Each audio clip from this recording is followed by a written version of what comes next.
Alright, here we go. So, this is one of the most skillful matches that I've ever played. And of course, yes, I am playing in Shizu tier limits. If you're mad that I'm playing in Shizu tier limits, bro, this is my name right here. It's lilmikemikesix, not Konami. Which means I don't give a fuck, bro.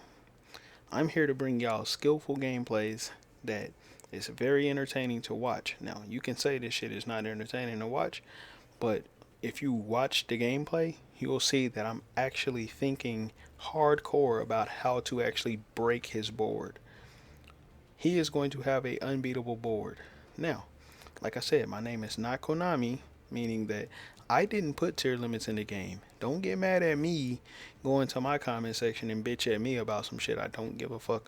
Bro, I didn't put this shit in here. I'm not about to get cooked by tier limits because y'all want me to play some bullshit. No, fuck that. I'm going to have some fun, bro. So anyways, my opponent is going to activate Duality, search the Dinomorph Frenzy, activate Pot of Prosperity, and then he is going to search this card right here, Soul of the Supreme King. This card, so he sets 3 back rows. I'm assuming one is Dinomorph Frenzy, the other one is the Soul of Supreme King. Soul of Supreme King will bring out the Supreme King Z-Arc, which is what he does right here. This card will activate, does nothing. Once I activate a card, he can bring out 4 boss monsters. The first time I ever saw this being done was on a guy named DK's channel. Pretty sure y'all know who DK is because he's really big Yugi tuber.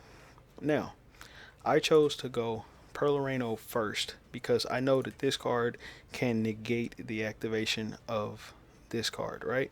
So I chose to do this first. So then that way he can't negate it with this one. Because these are the 4 monsters that almost everybody brings out. Because it's the hardest board to crack. And I'm about to crack that shit. So he then brings out his Dinomorphia right here. I activate Sheeran. Of course, it mills 3 monsters and I'm able to chain block, making it difficult for him to be able to actually stop anything. Then I go Millenniumizer Strict right here, and of course Millenniumizer Strict is negated because of this card right here. Any card that has 0 attack is basically negated, so this card is negated.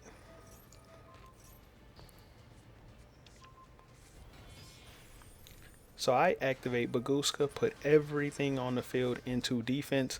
Now, not only is my shit negated, but his shit is also negated, right? Because of Baguska. So Baguska buys me time. Now watch how I break this guy's board.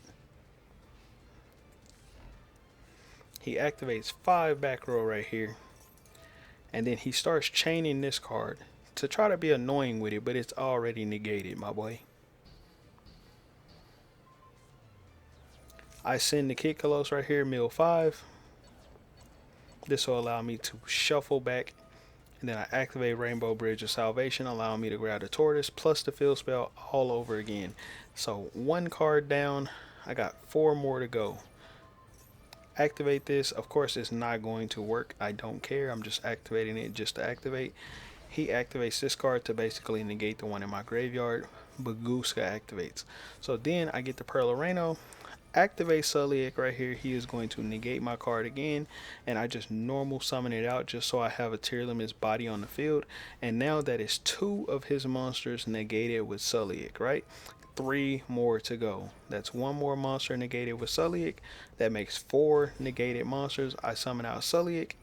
He is going to activate his Dinomorph card back here because I triggered this to pop this. And now I got 1 more material left on my Baguska. And then I'm going to Suliak 1 more of his cards.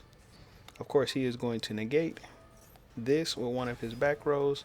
And it goes into defense. I lose the last material. Add this to attack position. And now let's look at the board right now. 1, 2, 3, 4. The 4 monsters he summoned out all negated, right? Now he just has 1 body left with 4 back row. Let's see how this plays out for him. So I pop 1 of his back row, go into dark right here. He solemn judges this dark. Now the whole strategy with dark was to get to Sprite Elf. If I would have gotten to Sprite Elf, then I could revive a level 2, use that as an extra body, which I really don't have any level 2s in my graveyard, but if I were to get Merly in the grave or something like that, that would be a level 2 body, or the Diviner, which I don't have that in my graveyard either, right? But it's okay. He then activates one more time. I'm going to negate it with Rule Colossus, sending my Haviness. Now, this was big brain play right here. Instead of sending one of my 2 Sullies, because I want to keep one for backup, I activate Rule Colossus and I send Haviness from my hand, so then that way I can fusion summon on my opponent's turn. Or on my end phase, I mean. Going to Kaleido Heart right here, and this is the funniest thing ever. Once Kaleido Heart hits the field, end up sending his last card back to his deck, which means this match is pretty much over with. He's got 4 negated boss monsters on the field, which the only card they can really beat over is this one.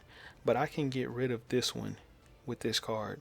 And if he does attack this one, it'll go back into attack position anyways. It'll resummon it back onto the field. But I have a way of getting it off the field before he even gets to the battle phase anyways, which is to negate the very last monster with Sulliek right here.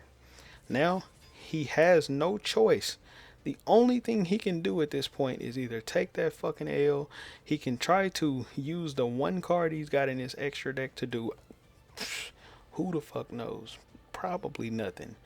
Whatever this is, more than likely is probably a brick, and he has to accept his demise because it's pretty much a GG. I can single-handedly, one at a time, cook the rest of his shit. All of his monsters are negated. What does he do?